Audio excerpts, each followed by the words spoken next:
Hello students, welcome to maths world. मेरा नाम है संजना। आज हम स्टार्ट करने जा रहे हैं क्लास 9th का चैप्टर फर्स्ट, जिसका नाम है orienting yourself the use of coordinates. इसमें हमें बेसिकली एक्स एंड वाई की टर्म्स पढ़नी है। जैसे एक्स एक्सिस लाइन को हम बोलते हैं horizontal line and Y axis वाली लाइन को बोलते हैं हम वर्टिकल लाइन। इस साइड इसकी होती है प्लस की डिजिट, जैसे 1 2 3, एंड ऊपर साइड वाले पे होती है 1 प्लस का 2। इस साइड होते हैं एक्स एक्सिस पे -1 -2, नीचे वाली साइड होते हैं -1 एंड -2 वाई एक्सिस के लिए। हम स्टार्ट करेंगे एक्सरसाइज 1.1। फर्स्ट क्वेश्चन रीड करेंगे। If D1 R1 represent the door at रियान्स room, how far is the door from the left wall the axis of the room. How far is the door from the X axis. तो basically इसमें हमें एक figure की जरूरत पड़ेगी, उसके लिए हमने फिगर ले आए हैं। जैसे कि ये दे रखी है हमें एक्स एक्सिस और ये दे रखी है हमें वाई एक्सिस। इसमें हमें D1 एंड R1 की वैल्यू फाइंड करनी है। D1 हमें पॉइंट मिल चुका है, हमें सबसे पहले लेनी होती है एक्स की वैल्यू एंड देन वाई की वैल्यू।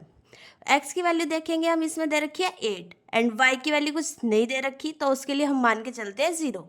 क्या मान के चलेंगे हम? 0। D1 की वैल्यू क्या हो जाएगी? 8,0। ये आप देख सकते हैं सॉल्यूशन में भी D1 की वैल्यू हो जाएगी 8,0 एंड R1 की वैल्यू फाइंड करने के लिए हम दोबारा फिगर देखेंगे। फिगर में आप देखिए, जो ये 11 है हमें यहाँ पे दे रखा है, 11 और 12 के बीच में पॉइंट लगा के दे रखा है, ये है हमारी R1 की वैल्यू। R1 की वैल्यू है 11 और 12 के बीच में, तो हम कैसे लिखेंगे इसकी वैल्यू? इसकी लिखेंगे हम एक्स एक्सिस के लिए 11.5,0। आप सॉल्यूशन में देख सकते हैं, इसकी वैल्यू है 11.5,0। अब इसने मेरे से पूछी थी कि लेफ्ट वॉल से इसकी डिस्टेंस कितनी होगी और एक्स एक्सिस से कितना दूर ये होगा। तो door begins 8 units from left wall, 8 units होगा ये लेफ्ट वॉल से। और door distance from x axis से डोर की डिस्टेंस होगी 0 यूनिट की। अब हम सेकेंड पार्ट रीड करेंगे इसका। What are the coordinates of D1 के कोऑर्डिनेट्स। जैसा आपने ऊपर देखा, हमने फर्स्ट पार्ट में D1 की वैल्यू निकाल ली थी, तो D1 के इसने कोऑर्डिनेट पूछा तो सेम वही लिख देंगे हम। क्या हो जाएगा इसका? 8,0। अब हम चलते हैं नेक्स्ट थर्ड पार्ट पे। थर्ड पार्ट है if R1 is the point 11.5,0. How wide is the door? Do you think this is a comfortable width for the room? If a person in wheelchair wants to enter the room, will she be able to do easily so? इसमें हमें क्या पूछी गई है? हमें इसमें ये बात पूछी है, अगर R1 का इसने पॉइंट हमें गिवन है 11.5,0, तो इसने पूछा वाइड। सबसे पहले आता है वाइड का मीनिंग क्या होता है? वाइड मतलब कि चौड़ाई, वाइड मतलब कि उसकी चौड़ाई।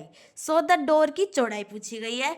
डू यू थिंक, और इसने पूछा है कि जो हमने चौड़ाई निकाल ली है, क्या वो कंफर्टेबल चौड़ाई होगी कमरे के डोर के हिसाब से। इफ़ अ पर्सन, और जो कोई व्हील चेयर पर अगर कोई एक आदमी है, तो वो अगर रूम में एंटर करता है, तो क्या उसके लिए बिल्कुल कंफर्टेबल जो हमने विड्थ निकाल लिया वो होगी या नहीं होगी? हमें इसका आंसर बताना है। तो solution, width of the door equal हो जाएगी 11.5 और माइनस कर देंगे हम इसमें से 8, तो 11.5 में से 8 माइनस करेंगे तो आंसर आ जाएगा 3.5 यूनिट। 1 फीट इक्वल हो जाएगा 12 इंच के।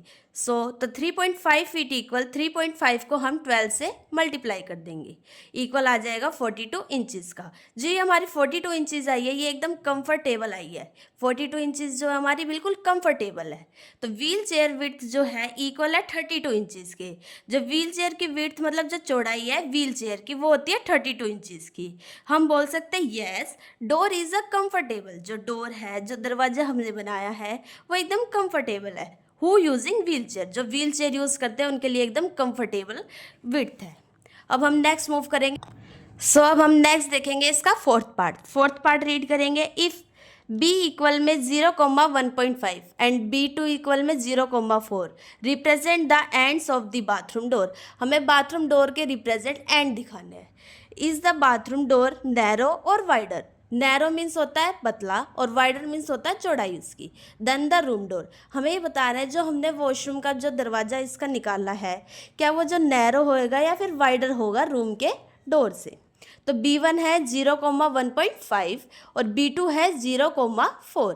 Width of bathroom door equal है 4 माइनस 1.5, तो हमने माइनस किया तो इसका आंसर आएगा 2.5 यूनिट्स।